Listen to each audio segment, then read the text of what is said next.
അസ്സലാമു അലൈക്കും വറഹ്മത്തുള്ളാഹി വബറകാത്തു. പ്രിയ രക്ഷിതാക്കളെ, കുട്ടിക്കാരെ, പാദവാർഷിക പരീക്ഷയ്ക്ക് വേണ്ടി തയ്യാറാക്കുന്ന 7ാം ക്ലാസിന്റെ ദുറൂസുൽ ഇഹ്സാനിന്റെ ഒരു മോഡൽ ക്വസ്റ്റ്യൻ പേപ്പറാണ് നോക്കാൻ പോകുന്നത്. ആദ്യമായി കമ്മിൽ പൂരിപ്പിക്കാനാണ്. അള്ളാഹു പൊറുക്കാത്ത മഹാപാപം എന്താണത്? ഷിർക്കാണ്. ഹിജ്റയിൽ നബി സല്ലല്ലാഹു അലൈഹി വസല്ലമയുടെ കൂടെ ഉണ്ടായിരുന്നത് ആരാണ്?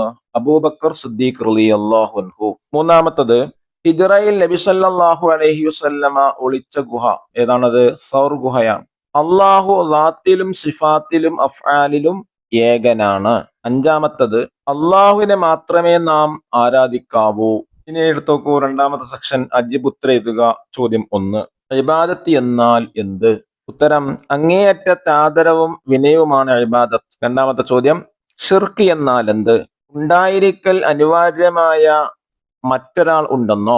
ഇബാദത്തിന് അർഹനായി അള്ളാഹുവിനെ കൂടാതെ മറ്റൊരാൾ ഉണ്ടെന്ന് വിശ്വസിക്കലാണ്. ചോദ്യം 3, സർപ്പം കടിച്ചിട്ടും സിദ്ദീഖ് റളിയല്ലാഹു അൻഹു കാൽ അനക്കാത്ത കാരണം? സ്വന്തം ജീവനിലേറെ നബി സല്ലല്ലാഹു അലൈഹി വസല്ലം തങ്ങളെ സ്നേഹിച്ചതായിരുന്നു. നാലാമത്തെ ചോദ്യം, പ്രപഞ്ചത്തിന്റെ സ്വാഭാവികതയിൽ നിന്ന് വ്യതിചലിച്ചവരാണവർ ആര്? അള്ളാഹുവിനെ നിഷേധിക്കുന്നവർ. ചോദ്യം 5, തുല്യ ശക്തിയുള്ള 2 ഇലാഹുകൾ ഉണ്ടെങ്കിൽ എന്ത് സംഭവിക്കും? ഉത്തരം, ഈ പ്രപഞ്ചം തന്നെ നശിക്കുമായിരുന്നു. ഇനി മൂന്നാമത്തെ പ്രവർത്തനം എന്താണ്? മൂന്നാമത്തെ സെക്ഷൻ രണ്ടെണ്ണം എഴുതാം. നബിയുടെ സ്വഭാവ ഗുണങ്ങൾ 2. 1, കുഞ്ഞുങ്ങളെ സ്നേഹിക്കുക. രണ്ടാമത്തത്, അനാഥരോട് കരുണ കാണിക്കുക. ഇനി രണ്ടാമത്തെ നോക്കൂ, നബിയോട് സ്നേഹമുണ്ടാകാനുള്ള കാരണങ്ങൾ. നബി സല്ലല്ലാഹു അലൈഹി വസല്ലമയോട് സ്നേഹമുണ്ടാകാനുള്ള കാരണങ്ങൾ എന്തൊക്കെയാ? 2. 1, നബി സല്ലല്ലാഹു അലൈഹി വസല്ലമയെ സംബന്ധിച്ച് പഠിക്കാൻ ആഗ്രഹമുണ്ടാവുക.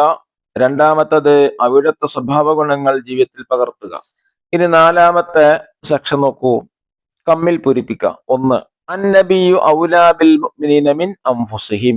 ഹദീസുകളാണ്. രണ്ടാമത്തത്, ലാ യുഅ്മിനു അഹദുക്കും ഹത്താ അകൂന ഹബ്ബ ഇലൈഹി മിൻ വാലിദിഹി വവലദിഹി വന്നാസ് അജ്മഈൻ. മൂന്നാമത്തത്, സബ്ബഹ ലില്ലാഹി മാ ഫിസ് സമാവാതി വൽ അർളി വഹുവൽ അസീസുൽ ഹകീം. അഞ്ചാമത്തെ സെക്ഷൻ ഉക്തുബുൽ മഅന, അർത്ഥം എഴുതുക. ഖുൽ ഹുവല്ലാഹു അഹദ് അല്ലാഹു സമദ് ലം ജലിദ് വലം യൂലദ് വലം യകുൽ ലഹു കുഫുവൻ അഹദ്. അതിനർത്ഥം എന്താണ്? പറയുക, അവൻ അള്ളാഹു ഏകനാണ്, അള്ളാഹു ഒന്നിനെയും ആശ്രയിക്കാത്തവനും സർവരുടെയും ആശ്രയവുമാണ്. അവൻ സന്താനം ഉൽപ്പാദിച്ചവനല്ല, അവൻ ഉൽപ്പാദിക്കപ്പെട്ടവനും അല്ല, അവന് തുല്യമായി ഒന്നുമില്ല എന്നാണ് ഈ സൂറത്തുൽ ഇഖ്ലാസിന്റെ അർത്ഥം. അള്ളാഹു പരീക്ഷയിലേക്ക് നല്ല വിജയം നൽകണേ. അസ്സലാമു അലൈക്കും വറഹ്മത്തുള്ളാഹി വബറകാതുഹു.